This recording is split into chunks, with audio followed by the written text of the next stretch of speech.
Welcome. Good morning, all of you.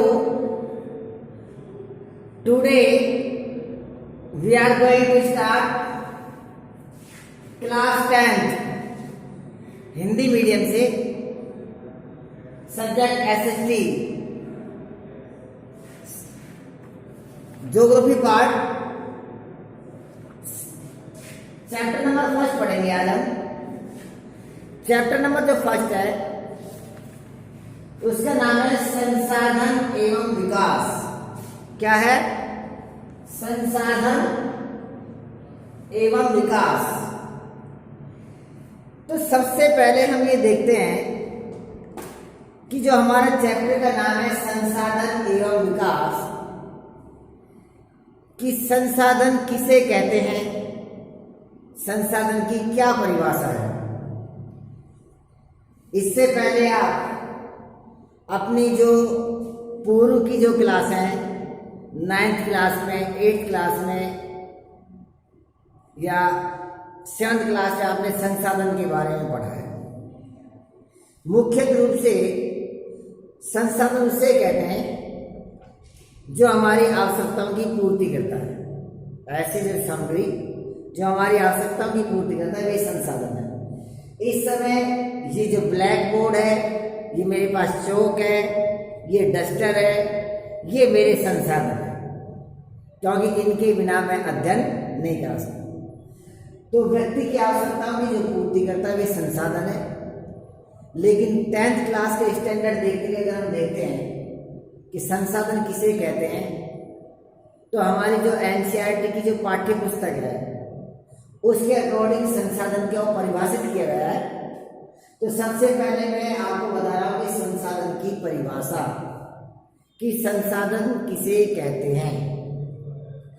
हमारे पर्यावरण में उपलब्ध जो हमारा पर्यावरण है, इन्वायरमेंट है, हमारे पर्यावरण में उपलब्ध प्रत्येक वस्तु एवरीथिंग जो हमारी आवश्यकताओं को पूरा करने में प्रयुक्त की जा सकती है और जिसको बनाने के लिए प्रौद्योगिकी उपलब्ध है, जो आर्थिक रूप से संभव हो और सांस्कृतिक रूप से मान्य है, एक संसाधन है। तो आप इस परिभाषा को समझिए, फिर समझिए कि हमारे पर्यावरण में उपलब्ध प्रत्येक वस्तु, यानी हमारा जो पर्यावरण है, जो ये इन्वायरमेंट है, उसमें उपलब्ध ये प्रत्येक वस्तु जो हमारी आवश्यकताओं को पूरा करने में प्रयुक्त, यानी प्रयोग में ली जा सकती है, और जिसको बनाने के लिए कोई भी प्रौद्योगिकी में टेक्नोलॉजी उपलब्ध है, यानी उसकी तकनीकी हमारे पास उपलब्ध है, जो आर्थिक रूप से संभव है, यानी जिसको हम अपनी आर्थिक स्थिति मजबूत कर सकते हैं, और सांस्कृतिक रूप से मान्य है, समाज उसको मान्यता प्रदान करता है, वे संसाधन है। वे क्या है? संसाधन है। कहने का मेरा अर्थ ये है कि संसाधन उसे कहते हैं जो हमारे पर्यावरण में कोई वस्तु उपलब्ध है और हमारे पास तकनीकी है कि उसका रूप चेंज कर और हम उसको आर्थिक रूप से संभव बना सकें और समाज उसको मान्यता प्रदान करे, वे संसाधन है। जैसे फॉर एग्जाम्पल हमारी भूमि के अंदर बहुत से संसाधन हैं, रॉ मटेरियल है,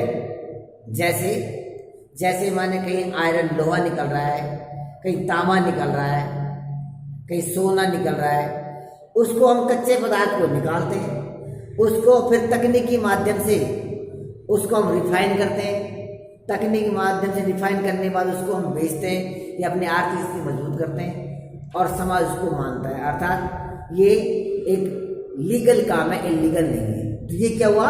संसाधन।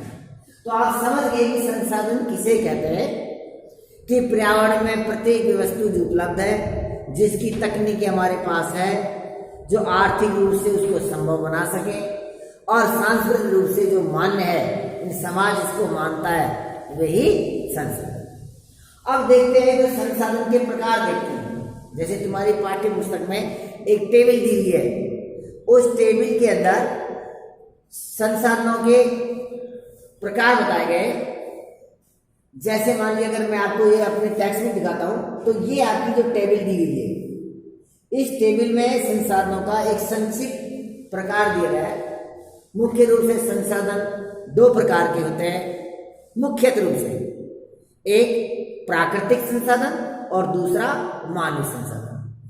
प्राकृतिक संसाधन वे संसाधन है जो प्रकृति के द्वारा हमें एक उपहार के रूप में प्राप्त हुए हैं, वे प्राकृतिक संसाधन है।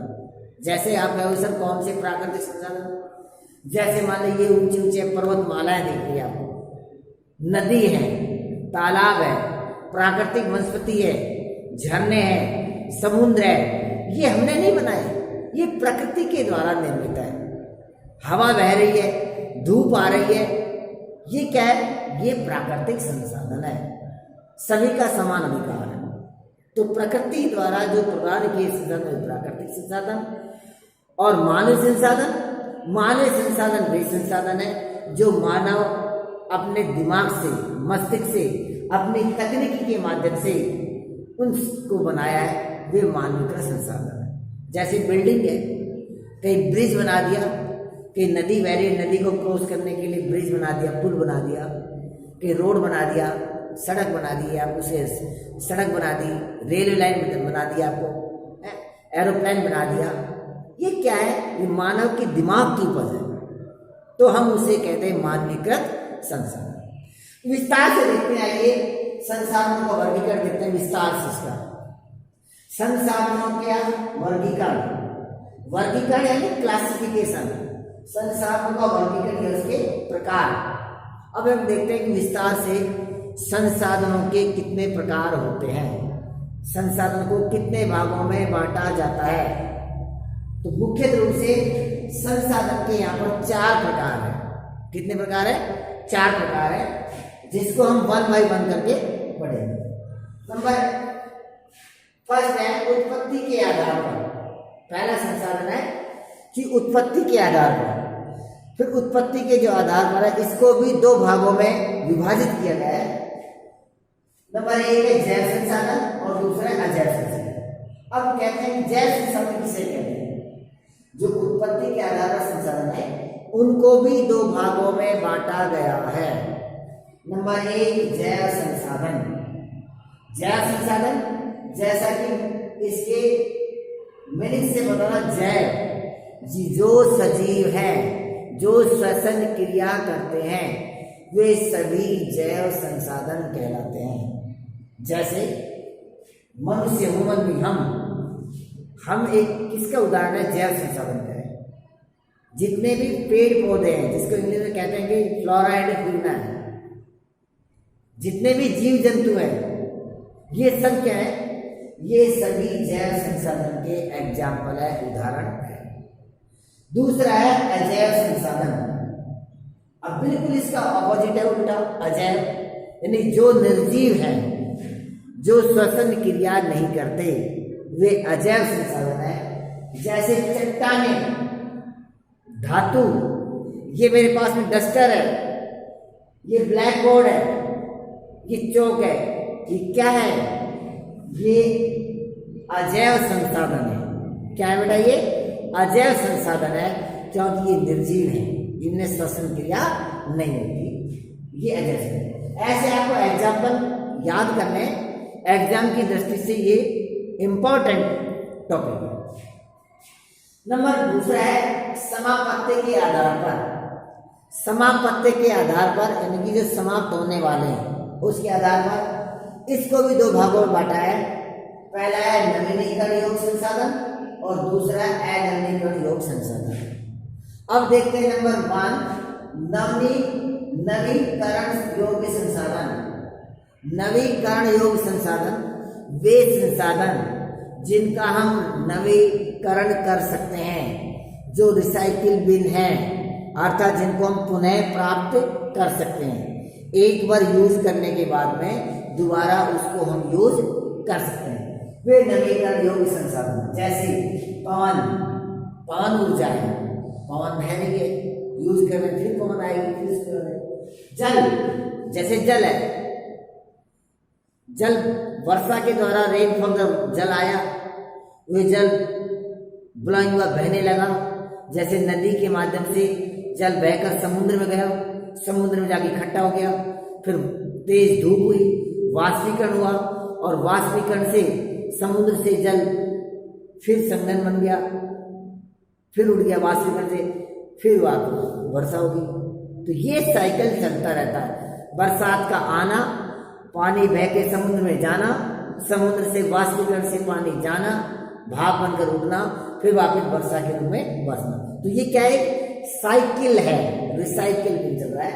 तो उससे जैसे वन, हमारे वन है, वनस्पति, ये हम इसको प्राप्त करते हैं, फिर प्लांटेशन की अति वर्षा होती है, और वन्य जीव कि जो वन में रहने वाले जीव जंतु है, ये सभी नवीनीकरण योग्य संसाधन। दूसरा है अनवीनीकरण योग्य संसाधन, वे संसाधन जिनको हम एक बार प्रयोग करने के बाद में दोबारा प्रयोग नहीं कर सकते। एक बार अगर यूज कर लिया तो दोबारा यूज नहीं करेंगे, वे होते हैं अनवीनीकरण योग्य संसाधन। जैसे मान लीजिए आपके पास में मोटरसाइकिल है, आपने उसमें 1 लीटर पेट्रोल डलाया और आप किस मान लीजिए आपकी विद्यालय से, स्कूल से और अलवर गए, तो वे आपका खर्च हो गया। अब आपको वापस पेट्रोल नहीं मिलेगा। क्यों? वे अनवीनीकरण योग्य हैं, एक बार प्रयोग करने के बाद में दोबारा उसको प्राप्त नहीं कर सकते। जैसे खनिज, कोई भी खनिज को हम यूज कर लेते हैं, जीवाश्म ईंधन एवं ईंधन को प्रयोग कर लिया। जैसे ग्रामीण क्षेत्र में लकड़ियां जलाते हैं, लकड़ियां जलाने के बाद में उससे राख बन जाती है, उस राख को हम दोबारा से यूज नहीं कर सकते। एज ए इसको हम पावर के लिए समझ गए। अब नंबर 3 है स्वामित्व के आधार पर। स्वामित्व के आधार पर संसाधनों को 4 भागों में बांटा गया है। स्वामित्व के आधार पर नंबर 1 है व्यक्तिगत संसाधन। स्वामित्व माने स्वामी, मालिक, तो उसमें पहला है व्यक्तिगत संसाधन। व्यक्तिगत संसाधन जो किसी एक व्यक्ति का उसके ऊपर अधिकार है, पोजीशन है, और किसी का नहीं। जैसे भूखंड, मान लीजिए ग्रामीण क्षेत्र में रहने वाले लोग जिनके पास जमीन है, जहाँ पर वहाँ पर खेती कार्य करते हैं, तो उनके पास में जमीन की रजिस्ट्री है, पट्टा है। या अर्बन शहरी क्षेत्र में रहने वाला व्यक्ति जिसके पास प्लॉट है, उस प्लॉट का पट्टा उसके पास में, तो वे उसका पर्सनल है। या जिसका कोई घर है, या जैसे मान लिया आपके पास में कोई बाइक है, कोई कार है, ये सब क्या है आपके व्यक्तिगत संसाधन के अंदर आता है। नंबर 2 है सामुदायिक स्वामित्व वाले संसाधन। सामुदायिक स्वामित्व वाले संसाधन, ये सह लिखा हुआ है संसाधन, आगे स्पेस नहीं था इसलिए उसको सह करके गिनती कर दी। सामुदायिक स्वामित्व वाले, सामुदायिक स्वामित्व वाले होते हैं कम्युनिटी, यानी किसी एक व्यक्ति का नहीं, पूरे समाज का जहां पर अधिकार होता है। जैसे मान ले, जैसे कोई गांव के ग्रामीण क्षेत्र में, शहरी क्षेत्र में कोई शमशान भूमि है, शमशान भूमि है जहां सभी समाज के लोग जब किसी का देहांत हो जाता है तो उसको शमशान भूमि पर उसको ले जाते हैं उसका दाह संस्कार करने के लिए। या कोई पशु चरागाह भूमि है, या कोई सार्वजनिक जैसे टेम्पल है, मंदिर है, तालाब है, अर्थात किसी एक व्यक्ति का अधिकार नहीं हो, तो इस प्रकार से सामुदायिक स्वामित्व वाले। या कोई धर्मशाला है, या कोई पब्लिक पार्क है, कोई पार्क बना है जो सभी समाज के लोग जाएंगे, तो ये क्या हो गया आपके शमशान भूमि, ये हो गया आपके सामुदायिक स्वामित्व वाले संसाधन। नंबर 3 है राष्ट्रीय संसाधन। जैसा कि नाम से परिचित है, राष्ट्रीय संसाधन जिसके ऊपर किसी एक राष्ट्र का, एक देश का अधिकार होता है, उसे राष्ट्रीय संसाधन कहते हैं। जैसे हमारा भारत देश है, हमारा भारत देश की जो हमारी जो बाउंड्री पूरी, जैसे अगर हम देखें हमारा जो भारत देश है उसकी पूरी बाउंड्री, जिसमें हमारे केंद्र शासित प्रदेश भी सम्मिलित है, उसके अंदर जो भी हमारे संसाधन से सड़क बन रही है, उसमें जो रेलवे लाइन है या उसके अलावा जो कोई नहर है, नदी बह रही है, उसके ऊपर अधिकार किसका है? हमारा भारत देश का है। तो वे संसाधन कहलाएंगे राष्ट्र। यानी ऐसे संसाधन जिस पर किसी एक राष्ट्र का अधिकार हो तो उसे जो उसे राष्ट्रीय संसाधन कहते हैं। साथ में जो हमारी समुद्र मिल है, जो कोस्टल लाइन है, उससे 12 समुद्री मील तक उसका अधिकार होता है, जिसको लिखा है 12 नॉटिकल माइल्स। 12 समुद्री जो मील है वहां तक इसका अधिकार होता है समुद्र तट से। जैसे इधर 12 नॉटिकल मील और इधर 12 नॉटिकल मील, यहां तक उसका अधिकार होता है। नेक्स्ट है हमारा अंतरराष्ट्रीय संसाधन। ऐसे संसाधन जो किसी एक राष्ट्र का नहीं, एक से अधिक राष्ट्रों का जहां पर अधिकार होता है उसे अंतरराष्ट्रीय संसाधन कहते हैं। ये हमारे जो देश है, जैसे हमारा भारत देश है, इसकी मामले हैं, इससे 200 कितना 200 समुद्रिक मील दूर तक, यानी हमारे जो कोस्टल लाइन है, जो हमारी कोस्टल लाइन है, जैसे ये हमारा भारत का भाग है और यहाँ से 200 नॉटिकल मील तक जो जितने भी खनिज पदार्थ पाए जाते हैं वे अंतरराष्ट्रीय संसाधन कहलाते हैं। इनके ऊपर अधिकार यूएनओ का होता है, यूनाइटेड नेशनल ऑर्गेनाइजेशन, जिसको हिंदी में कहते हैं अंतरराष्ट्रीय, उसको हम कहते हैं संयुक्त राष्ट्र संघ। UNO means union national organization, संयुक्त राष्ट्र संघ का अधिकार होता है। अगर किसी भी देश को वहां पर कुछ उसको यूज करना है तो संयुक्त राष्ट्र संघ यूएनओ से परमिशन लेकर उसका उपयोग किया जाता है। जैसे अंतरराष्ट्रीय संसाधन का एक बहुत अच्छा एग्जाम्पल है, जैसे हमारे दक्षिण में जो हिंद महासागर स्थित है, हिंद महासागर में वहां पर मैग्नीज ग्रंथियों के भंडार है। मैग्नीज ग्रंथि, मैग्नीज न्यूडल्स है, उनके भंडार है।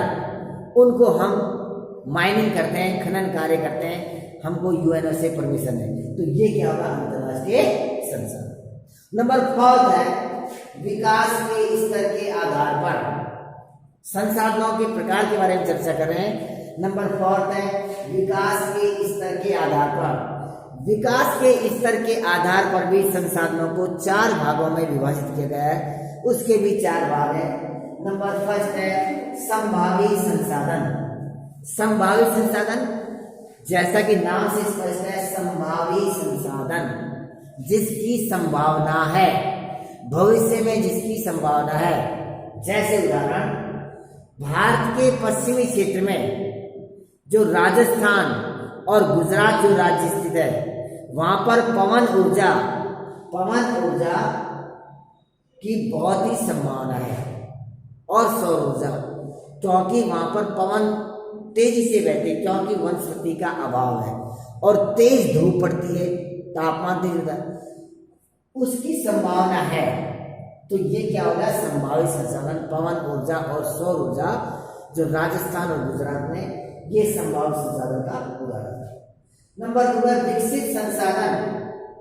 विकसित संसाधन वे संसाधन जिनका सर्वेक्षण किया जा चुका है, यानी सर्वे कर लिया और सर्वे से उनकी गुणवत्ता और मात्रा हमें मालूम हो गई कि इस क्षेत्र पर इतने संसाधन है, तो वे संसाधन विकसित संसाधन कहलाते हैं।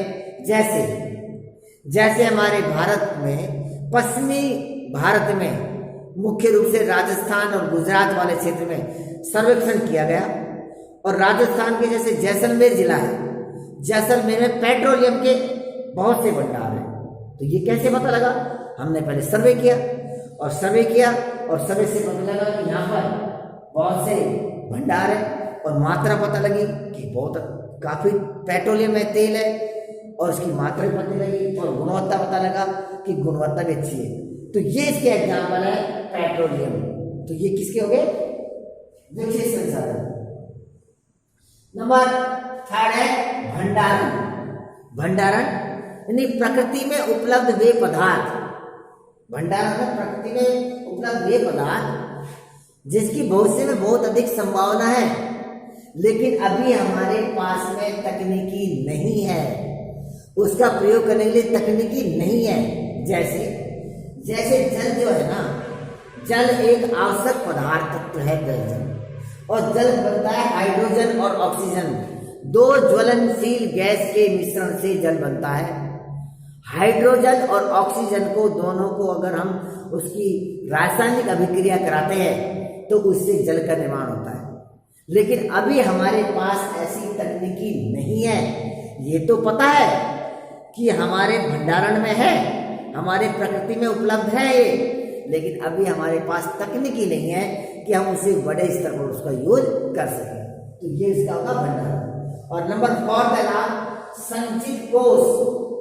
संचित कोष, संचित कोष वे संसाधन होते हैं, ये संचित कोष एक तरह से भंडारण का ही एक पार्ट है, एक हिस्सा है। तो संचित कोष संसाधन वे संसाधन है जो हमारे पर्यावरण में उपलब्ध है, लेकिन उसका प्रयोग हम अभी छोटे स्केल के ऊपर कर रहे हैं, बड़े स्तर पर उसका प्रयोग नहीं कर रहे।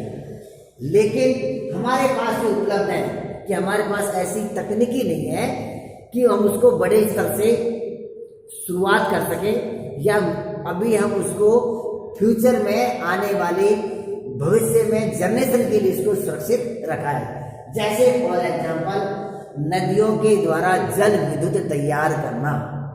जैसे नदियां बह रही है, अभी हम छोटे पैमाने के ऊपर जल विद्युत तैयार कर रहे हैं बिजली को बचाने के लिए, लेकिन भविष्य में हम उसको नदियों के बहते हुए जल से टरबाइन घुमाकर एक बड़े पैमाने के ऊपर जल विद्युत उत्पादन करेंगे। तो जल विद्युत उत्पादन करेंगे तब हमारी बिजली और हमको यानी कि सेव होगी। तो ये था संचित कोष। तो आज के वीडियो में हमने जो चैप्टर नंबर 1 था संसाधन और विकास, संसाधन और विकास में हमने पढ़ा कि संसाधन की परिभाषा, कि संसाधन किसे कहते हैं, और संसाधन के प्रकार या संसाधनों का वर्गीकरण।